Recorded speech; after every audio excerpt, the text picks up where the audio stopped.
secondly, there is only two levels of devolution. National and one level, county. Constituency is not an element of devolution. Devolution remains at the county. Down there, the constituency, the county government does implementation of the projects. I'm saying, correct.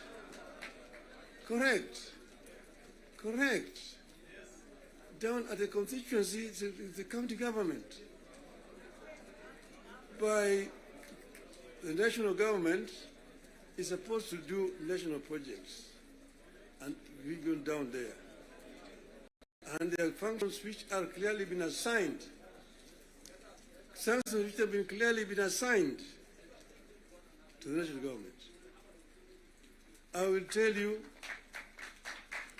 your legislatures, and a very famous English politician said that I may not agree with what you have to say, but I shall defend until death your right to say it. So listen to me. Let me say it. And then you'll have a chance to come and respond.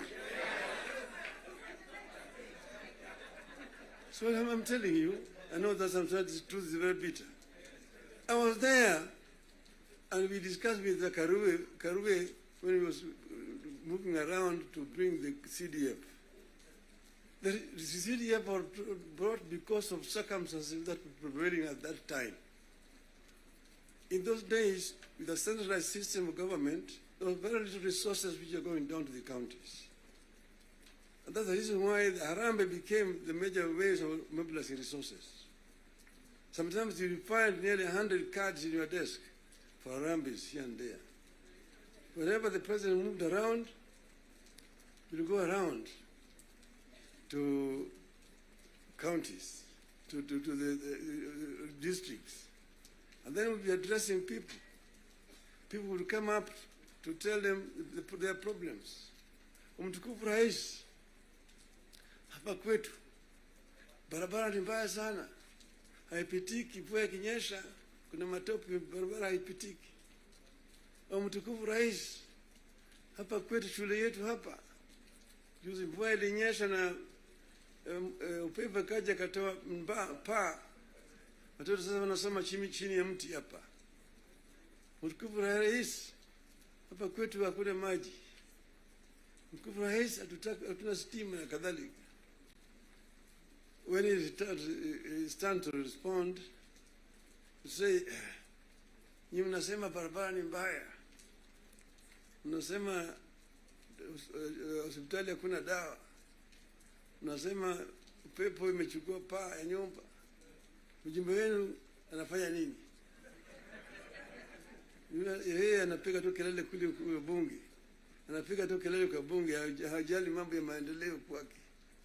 Kwa hiyo mimi nitatumia mtu kuja kufanya harambee, lakini leo mimi nitatoa pesa ya kujenga hiyo shule, ambayo kujenga hiyo nyumba, nitatoa pesa na kadhalika. That was the end of it. So the MP was the one who was being blamed for the failure of the national government to do certain things in their constituency. And that's the reason why we came up with the idea of CDF. That was that time. Exactly, that was that time. But then the constituency is now falls under the devolved government, which is being led by the governors. So constituency is not a devolved unit. And members of parliament themselves should not be involved in development, because they're supposed to be oversighting. They're supposed to be oversighting. If you have yourself being involved in construction of roads, building of schools, hospitals, who is going to oversight you? Who is oversighting you? So, Mr. President, I hold very clearly that these MPs know that they should not have any business in trying to implement projects in their constituency. Implementation of projects should be left to the county government. Secondly, the oversight, the national parliament oversight the national government, whether it is the National Assembly or the Senate. Oversighting of governors, the responsibility of MCAs, members of the county assembly, not the senators.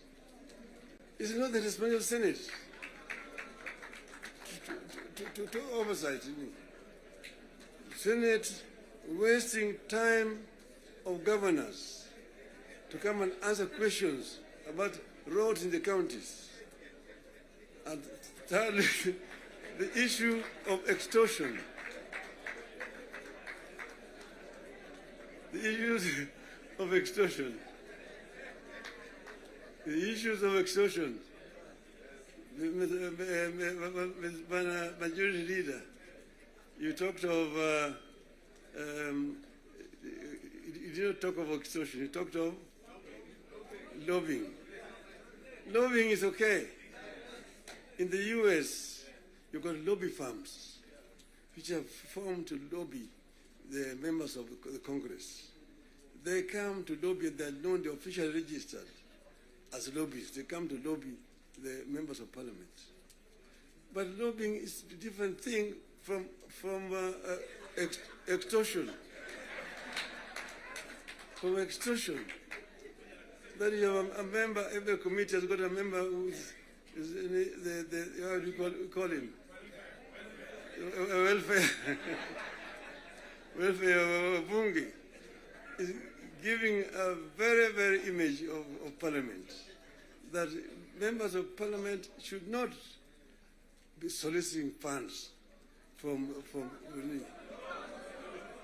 because you see, listen to me, you know, the environment that we are creating here in this country is very, very hostile to investments.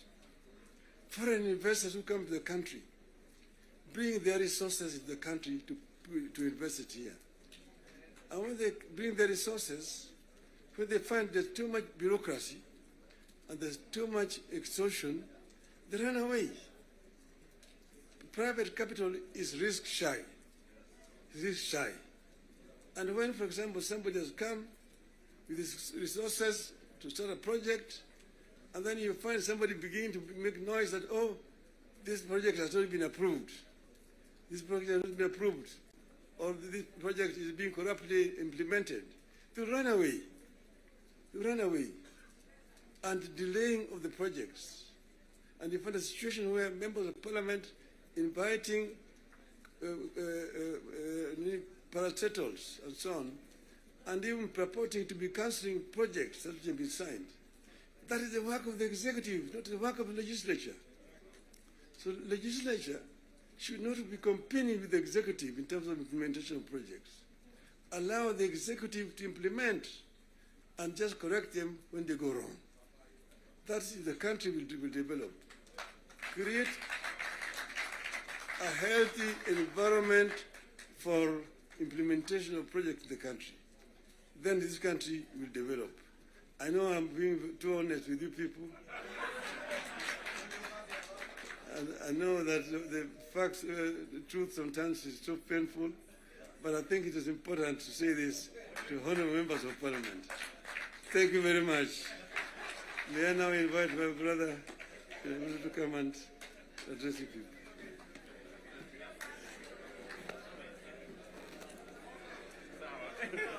Very well.